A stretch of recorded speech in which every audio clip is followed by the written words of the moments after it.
In her first year as a hand at sea, Misa learned the names and positions of the constellations and the stories behind them.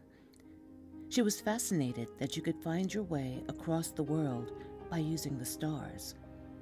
She could mend sailcloth, tie the right knot for the right job, and fight. And talk her way out of a fight if her anger did not get the better of her first. Right now, like most afternoons, her job was to help the cook prepare the evening meal. Femi was a rail-thin man with dark skin and a stoic face. He did not joke or gossip, speaking only when necessary, and only looked you in the eyes if he was angry at you. He wore long robes and wrapped his head in light-colored cloths. He never left the ship, so Misa usually foraged and shopped for him when the ship was in port. Her farmer's senses allowed her to bring back the best ingredients, so Femi did seem to have a slight affinity toward her. He taught her to swim and fish.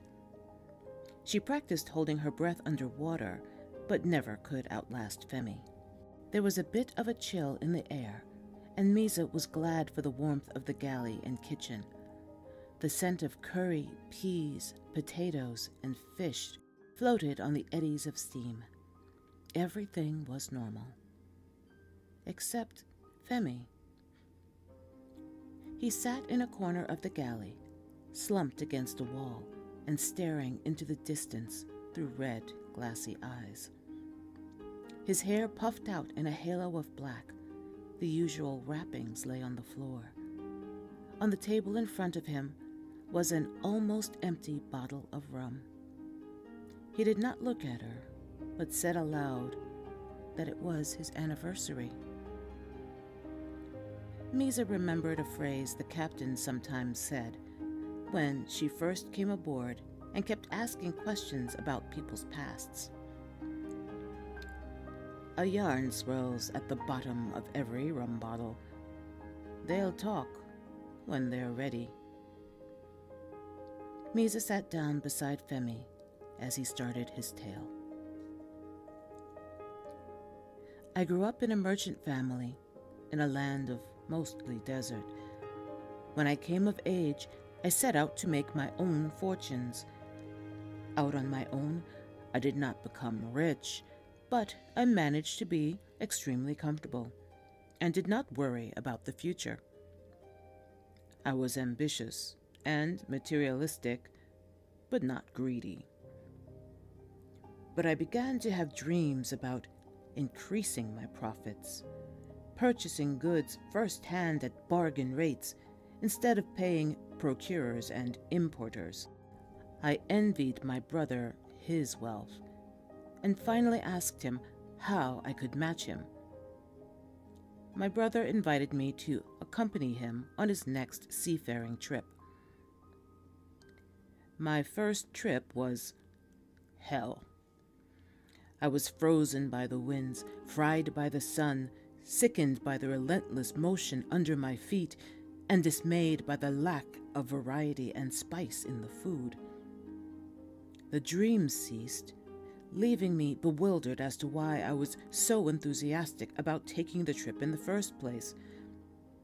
I had been prosperous enough traveling roads and rivers.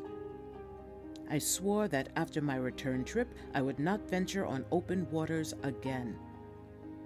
My brother just chuckled and said that the sea was not for everyone, but he was glad for my company. I do admit that trip was fruitful. That one excursion would double my normal profits, but it was not worth the misery and boredom that resumed on the return trip. And then there was a storm. The clouds gathered swiftly, and the waves rose without warning. It was as if the entire sea suddenly wanted passage on our ship and leapt up upon it, battering and shaking the vessel as if to gain entry. For the first time, my brother looked worried. The crew rushed about with purpose, tending to the sails, ropes, and chains as the first mate bade us to go below and stay out of the way.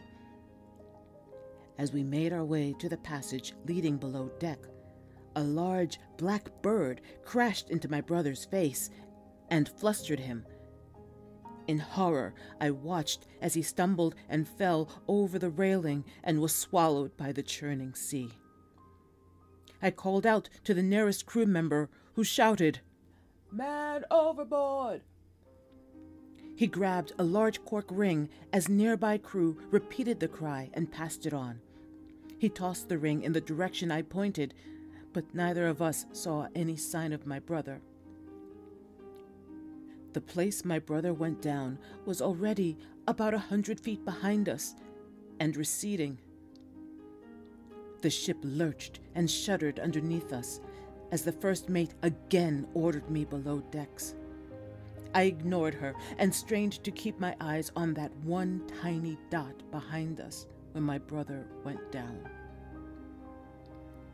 The captain took a moment to give his condolences, as we could not stop fully in the storm.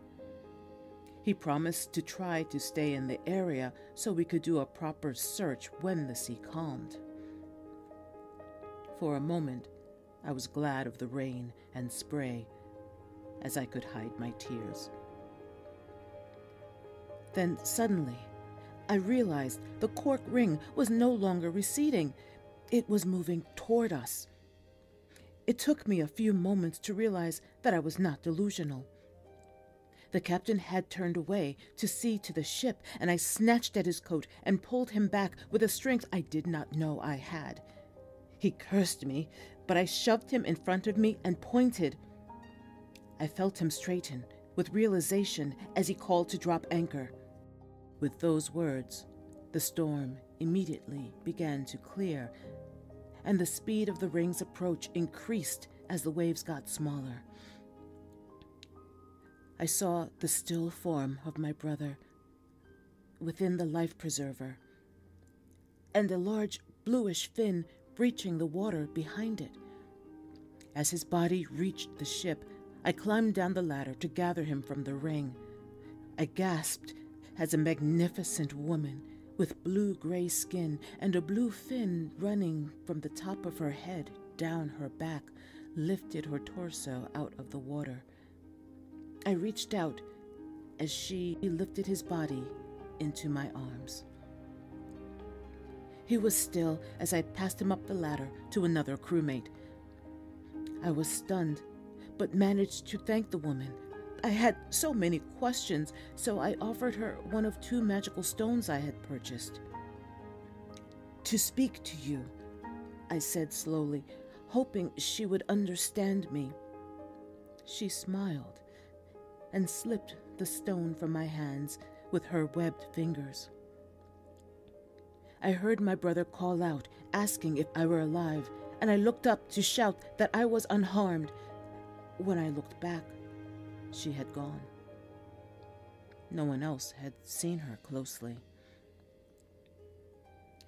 She could not speak to me often through the stone due to her family's plans for her, but each time she did, we grew closer. And the dreams returned. This time, I was obsessed with finding a way to alter her so that she could live and walk on land and be with me. I began to study transformation magics, and I am not proud to say I did not exclude darker knowledge. I heard whispers about a shadowy figure who lived in the harshest desert and could grant almost any wish for a price. I sought her out and found her in a cave several days' travel from my home. I could not see her body in the darkness, but I saw her claws when they accepted the gold I offered for her help. And then she provided 2 egg-sized crystals, one blue as the sea, and the other one the color of the sand of the deserts I called home. "Give her the sandstone and keep the sea stone," repeat these words at the same time. Sand above sea, sea above sand. I wish to dwell in my love's land. Then touch the stones together. She will be able to live on the earth, and you will be able to live in the water, if that is what you wish. I left that cave shaken and excited, and immediately booked passage on what I intended to be my last seafaring trip. I told no one, as neither my brother nor my family fully believed my story. As I set sail, I communicated to my love that I had a surprise for her. We met the night she found the ship. I climbed down the ladder and slipped into the water. I asked her to marry me and to memorize the poem as a vow. When she was ready, I gave her the sandstone. We kissed, and then repeated the charm together. That was our first and last kiss. As screaming, she disappeared from my arms before we could touch the crystals together. I heard the cries of, "Man overboard! Port!" echo out through the stillness. Through the sending stones, we communicated what happened to each of us. She was wrenched away to a watery prison in a desert guarded by a giant sea serpent, and although I can now breathe underwater, when I step foot on land, my lungs fill with brine, and I begin to drown. She curses me every night, and I do the same. My selfishness and arrogance led us to this fate. Misa poured out the last of the rum into 2 cups. She recognized their kinship and told Femi of her own quest.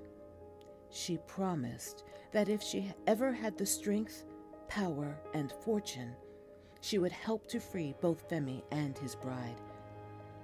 She also promised to bring him magical books and items if he told her where to look on shore. "But I do not know where she is," Femi said. Misa responded, "The next time you talk to your wife, ask her what the stars look like."